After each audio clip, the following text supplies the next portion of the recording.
people like me. You need people like me so you can point your f***ing fingers and say, that's the bad guy. That's the bad guy. That's the bad guy. That's the bad guy. That's the bad guy.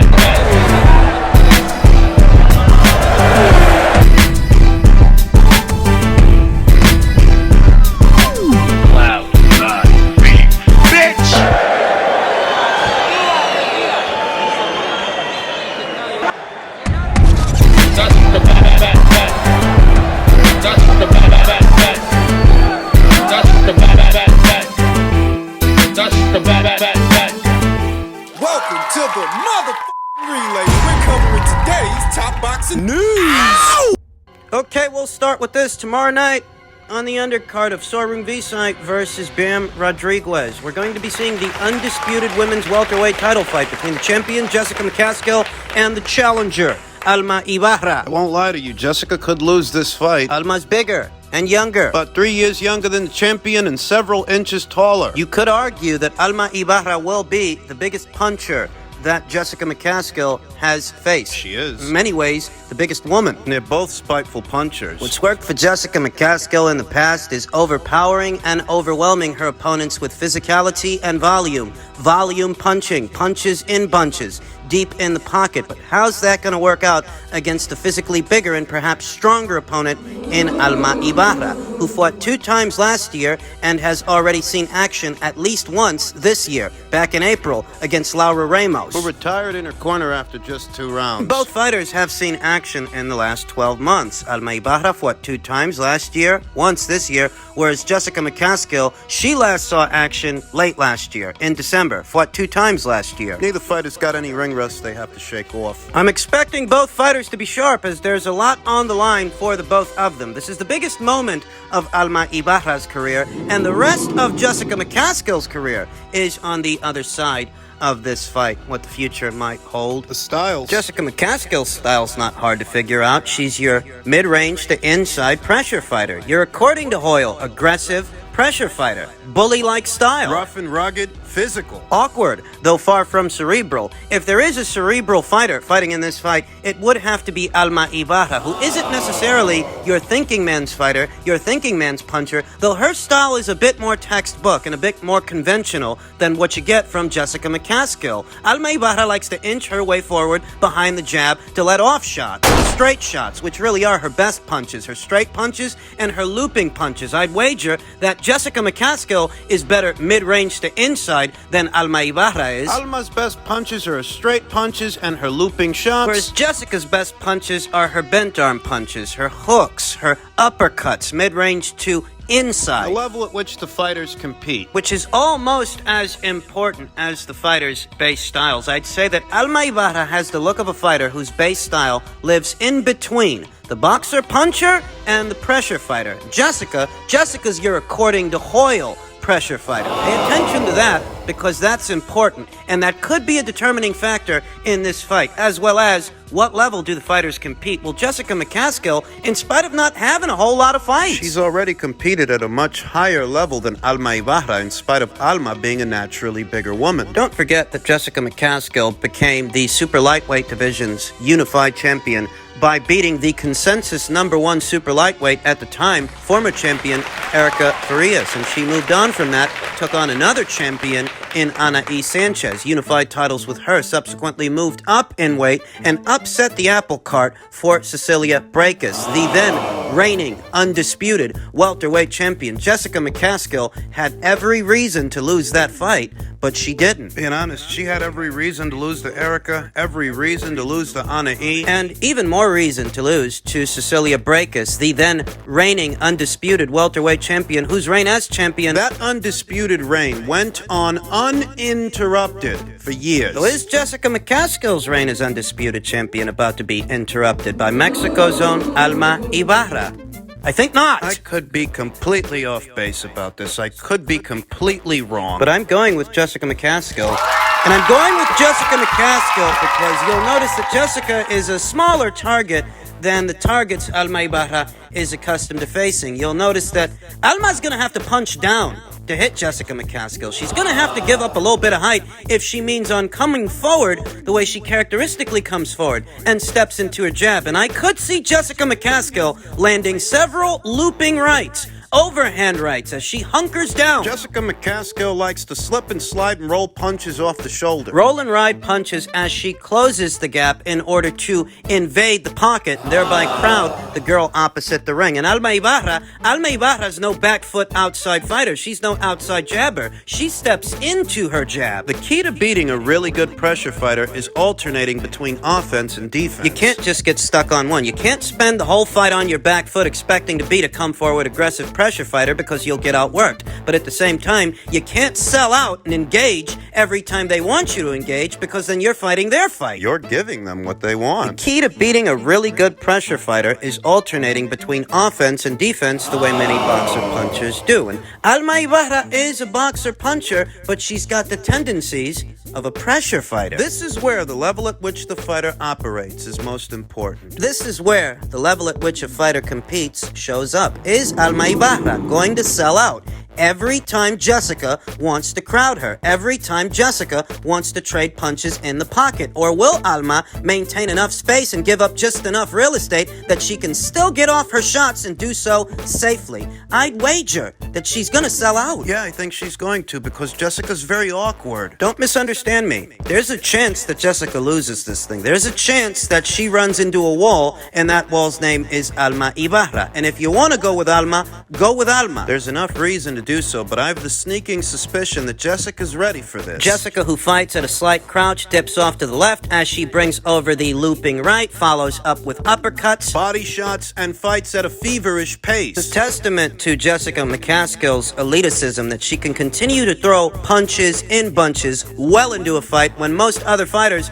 will have depleted themselves and exhausted their energy reserves. Key to beating a good pressure fighter is alternating and knowing when to alternate. I think Alma Ibarra may make the mistake of feeding into Jessica McCaskill's aggression and her pressure because she's naturally bigger. I think Alma Ibarra is going to make the mistake of trying to beat Jessica McCaskill at her own game. I think that's going to open the door for Jessica McCaskill to win on points. Win on volume, because Alma Ibarra, good textbook boxer puncher that she might be, she's not a back foot stick and move outside jabber. I told you, to win, you have to alternate. There are a good number of action fights set to go down on the undercard of Bam Rodriguez versus Sor Rungvisai, the main event being an action fight itself. It is unfortunate that Julio Cesar Martinez had to withdraw from the card earlier this week due to illness. I believe that's the second or third time that's happened. That guy's starting to seem pretty fucking unreliable. Show must go on, and it will, as the Super Bantamweight Division's unified champion, MJ Akhmadaliev, one of two unified champions at Super Bantamweight,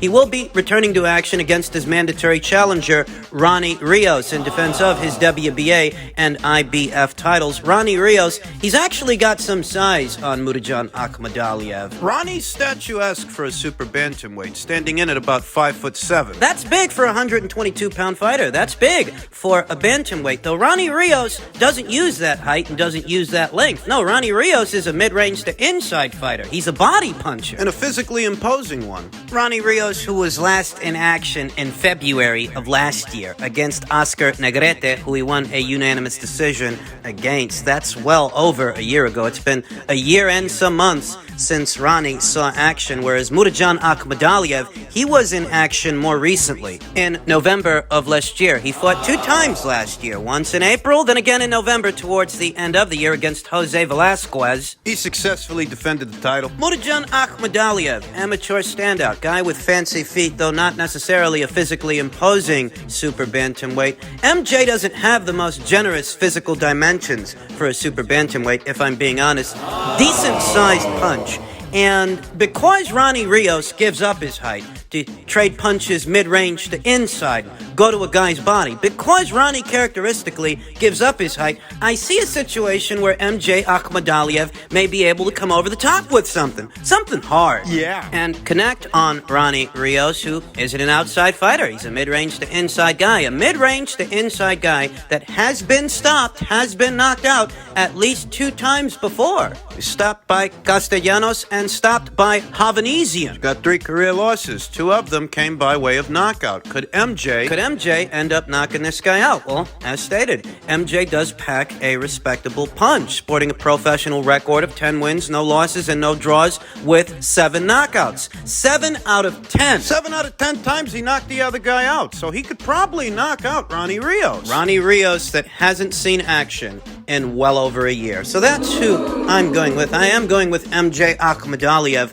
by way of knockout. At minimum, I think MJ can win a points decision, but at most, I think he can stop Ronnie. I don't expect that the alphabet titles at 122 pounds will change hands. Going with MJ to hang on to those belts. We then come to the main event of that same card, the WBC Super Flyweight title fight between Bam Rodriguez and Sor Rungvisai, the Rat King. Battle of the Southpaws. Depending on how it is, Sor Rungvisai decides to fight this fight, as he has a tendency to sometimes fight orthodox. He did that in the Estrada fight, and I think it costed him. The Estrada fight of 2019, he's fought 3 times since then, 2 times in 2020, only once last year. It's actually been over a year since Sor Rungvisai had a fight. He was last in action in March of last year. We're in June now. There are a few intangibles in association with this fight, ring rust being one among them, as Sor Rungvisai is an aging fighter, many years older than Bam Rodriguez. He's about 13 years older. He hasn't fought in over a year. We don't know which stance he'll be fighting out of, as he usually has more success fighting southpaw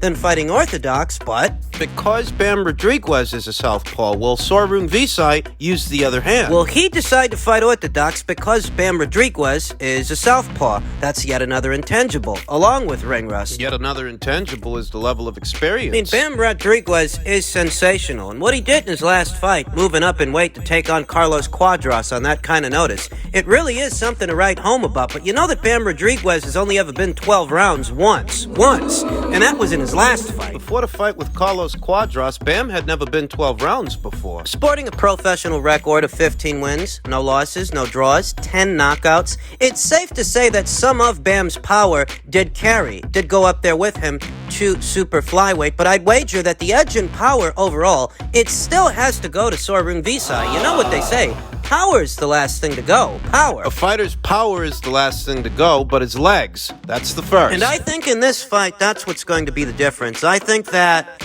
Bam Rodriguez will prove to be the slightly faster and fresher fighter. He hasn't been in all the wars that Sor Rungvisai has been in. He's nowhere near as weathered, nowhere near as worn. And next to each other, the weight looks good on Bam. He looks solid. I think in his last fight, Bam's durability was tested. To some degree by Carlos Quadras, but Sor Rungvisai is a more heavy-handed puncher than Carlos Quadras. Carlos's calling card, his bread and butter, is his volume and activity, not so much his power, whereas Sor is arguably the biggest, if not one of the biggest punchers in the whole super flyweight division. Freshness and speed are going to be the difference. I'm going with Bam. I don't know that Bam knocked Sor Rungvisai out. I mean, he didn't knock out Carlos Quadras, right?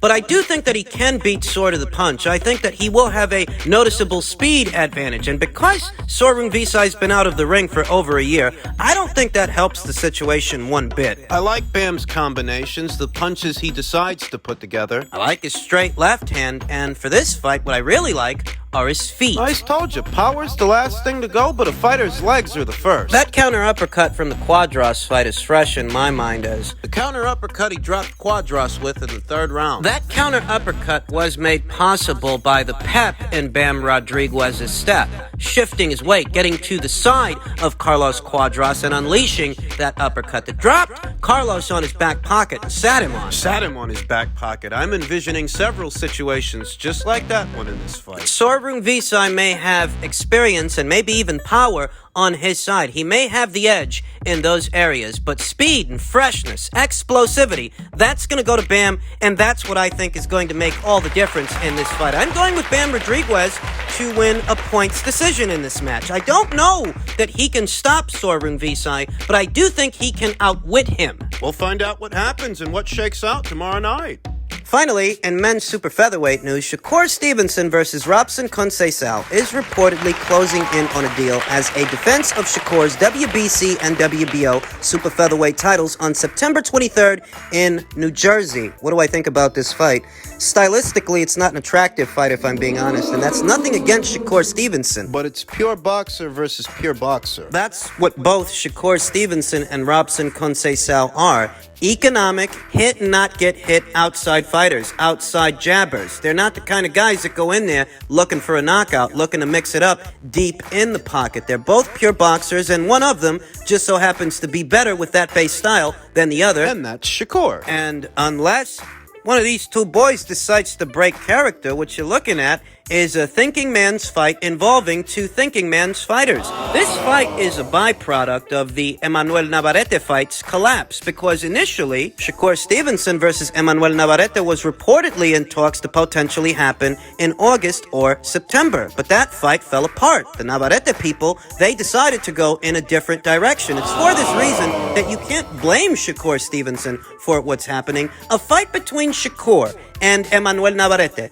the pure boxer versus the pressure fighter, and that dynamic, that makes for a more entertaining fight than two pure boxers. And they were going to try to make that fight, but Navarrete walked away. Story is he'd rather fight Eduardo Baez instead, and that's what he's going to be doing in August on the 20th. So Shakur ends up fighting Robson Conceicao instead, who's a capable boxer and a decent scalp for any fighter campaigning at 130 pounds, though stylistically, it just doesn't make for the best fight. It really doesn't. If Sor Stevenson versus Oscar Valdez, Oscar, who's more of a puncher, has more of a mean streak, doesn't spend as much time on the back foot as a Robson Conceicao. if Sor Stevenson was able to slow that fight down, keep a lid on it, and keep it a boxing match, keep it a thinking man's fight against a characteristically aggressive fighter, if he was able to do that with Oscar, what do you imagine How do you imagine a fight with a less aggressive fighter is going to look? a fight with another thinking man's fighter, a boxer, in all the ways that Shakur is a thinking man's fighter, a boxer, a pure boxer? How do you imagine a fight like that's going to look? Unless somebody's going to break character and take some chances, you're looking at a snoozer. And that's nothing against the fighters themselves, or even Top Rank as an outfit. They tried to make a better fight, a more attractive fight, a more visually appealing fight, but this is what they ended up with. And styles, after all, styles we all know, they do make fights. And pure boxer versus pure boxer? Think Rances Bartholomew versus Robert Easter. Front row at the shit show. I don't get the sense that Bob Arum is going to make it a priority to see Sor Stevenson crowned as the super featherweight division's undisputed champion, it being that some of those belts, they're not on his side of the street. Joe Cordina, a matchroom fighter, very recently became that division's IBF champion. WBA champion Roger Gutierrez. He's supposed to be fighting Hector Garcia very soon. I don't get the sense that Bob is in any hurry to work with Eddie to make a Stevenson versus Cordina fight. So, here we are.